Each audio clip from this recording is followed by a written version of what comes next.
Hey, what's up and welcome back to the channel. And today I want to talk to you about the dark side of credit card portals. Now, in the credit card game, credit card portals are a necessary tool, in some cases a necessary evil, depending on which one that you predominantly go through. But I just want to cover them, especially for newcomers to the game, and maybe even some of my vets, maybe just to, let you know that I sympathize with those things that may grind your gears concerning credit card portals. Welcome back to my dad's channel. If you're new here, make sure to click that like button and subscribe, and don't forget to share. So, I got a test for you. Quickly, show me exactly where to transfer all of your points on the Chase portal. And I mean quick, less than 2 seconds. On the phone, on the computer. That's one. Another thing, okay, get on the Amex portal and try to switch a window and have it not log out on you. Huh? You see how challenging that is? Well, here's the thing. The very first point I'm going to get into, because I'm not going to waste a lot of your time, is there's a non-uniformity to credit card portals, which is understandable and also sort of vexing. And the reason being is that I understand different issuers have different proprietary methods, which is all understandable. We all get it. We all run our homes differently. But there should be a standard uniformity, especially when dealing with financial products, that should make it easier on the consumer, especially since these cards and card issuers have all these crazy rules, which I'm going to be doing a video on. Kevin, I didn't forget about you. You know what I mean? There needs to be some sort of baseline uniformity, because there are simply some credit card portals that are more clunky and more difficult to navigate than others. One thing I can actually notice with Capital One, who everyone knows is not my favorite issuer, getting into their portal once you've logged in and actually manipulating things on their cards is actually extremely easy.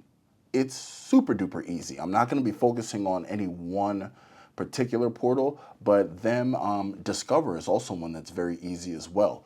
Now, American Express presents very well, but there are some layers that you do have to go through, concerning what it is that you want to get access to. So it's like, you got to think about it in this way. You got a Honda, a Toyota, a Chevy, a Ford, stick shift, subcompact coupe. Pretty much you know where the gear shift's going to be, you know the steering wheel's going to be, you know where the turn signal is going to be, even though these are vastly different companies, but they still have a form of uniformity that makes each one of them appealing to different customers. So that is what I'm talking about in this point. Some of them just lack uniformity. And it gets a little annoying. Some of them put security over convenience, others put convenience over security, and you have to make sure you keep a hold on your password at all times, because it may be involved in some sort of breach or leak. That has happened to me as well. Now, another downside to credit card portals is that normally their redemptions are very much skewed towards their benefit and their partners. So you have a card where you have successfully stacked and you've gained 9x points per dollar, and you're very, very good with your redemption rates by paying attention to all the deals that you can possibly get. And then this card throws a redemption at you like, okay, you have 100,000 points. Now you can trade that for $40 worth of Apple gift cards. And that's what they pump towards you every single time you get on there. So you need to be wary of the fact that all card issuers, even my favorite, Amex, will push redemptions for your hard-earned points that do not benefit you. And as a matter of fact, are normally not in your best interest, because Amex specifically is notorious for having horrible redemption rates as far as cashback and gift cards are concerned. Because Amex specifically is notorious for having horrible redemption rates where cashback and gift cards are concerned. Another thing that you're going to notice with credit card portals that can be kind of meh is that a lot of them may actually be combined with a shopping portal. Now, you have shopping portals all over the place. We all know the most popular ones. My personal favorite shopping portal is Rakuten, because I can get Amex rewards or I can get cash back. They frequently run great promotions. They actually just had one last week where everything was up to 15%. I actually used my 15%, combined it with my Saks deal, and got some very bougie socks. And for all of you saying, oh, it's not a value if you wouldn't use it normally, the hell it is. Look, if they give it to me, I'm gonna take it. That's value to me. Because hey, if somebody threw a $100 bill at you, you're not gonna say it's not valuable because you didn't expect a $100 bill to get thrown at you. So as far as that's concerned, anybody who thinks like that, with all due respect, shut up. Now here's another caveat to shopping portals that I don't particularly care for. In the case of one specific, like Capital One, you actually cannot combine it with Rakuten, thereby getting stacked values. A lot of the times, as a matter of fact, I think the Delta Sky Mall Shopping Club is the same way. So in the game, we like to stack, we like to take the best advantage of every sale that we can. It's almost like double and triple coupons at the grocery store. I don't even know how that works, but I can assume that it's like the same thing. So that way you can accelerate your savings. Well, there are portals that have decided, you're not going to do that. You're either going to save with us or you save nothing at all as far as they're concerned. So in some cases, they don't really have the synergy with other savings avenues that you would like to use to maximize your points and or cash back. As far as caps on your Semper Point values of your travel redemptions, and this goes across all of the credit card portal, the caps that they give you are a double-edged sword, meaning that it's great if you have a redemption for domestic travel that will guarantee you 1.25 or 1.5 cents per point.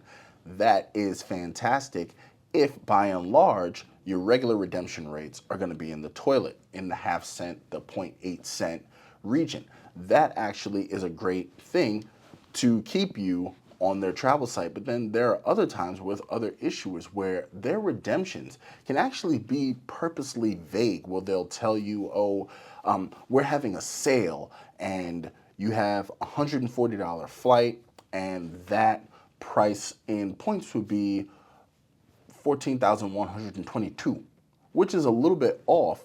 But what happens is, like American Express, they will quote you some of these points values that if you're not paying attention, those decimals can actually start flowing in the wrong way, and the redemption may not be as great as you initially thought it was. But here's the issue, is that they make it so easy, it will tend to tempt people from actually doing the whole transfer partner game that I love to do in order to maximize my point values anywhere between 5 and 6 cents. And as a matter of fact, other users on this platform have gotten even wildly higher Semper Point valuations. So that's the other thing. Their travel redemption rates and mandatory redemptions on credit card portals can sometimes be a little clunky, a little hokey. Like Capital One, for instance. A lot of times you can get 10x on the redemptions, and they do have some fallbacks where they will match prices and such and what have you, but let's just face it, a lot of people aren't doing that. I mean, I'm gonna do that because I'm not leaving money on the table. Give me that. But a lot of other people aren't going to do that. They're just going to see the 10x points, and they may end up paying an elevated price for something that they could have legitimately gotten somewhere cheaper.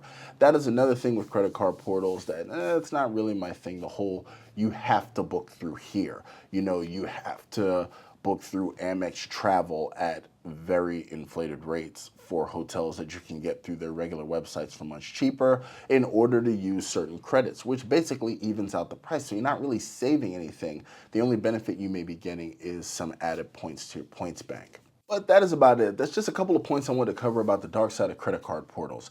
Now, if you're just getting into the credit card game, or if you are like a sophomore in the game, you kind of, got your feet wet, but you're not exactly at a high level yet, understand that these are things that you're going to encounter. And by all means, please leave in the comments things that you may not like about credit card portals. For instance, the fact that some of them, you'll get a separate portal for every authorized user so people can make independent credits.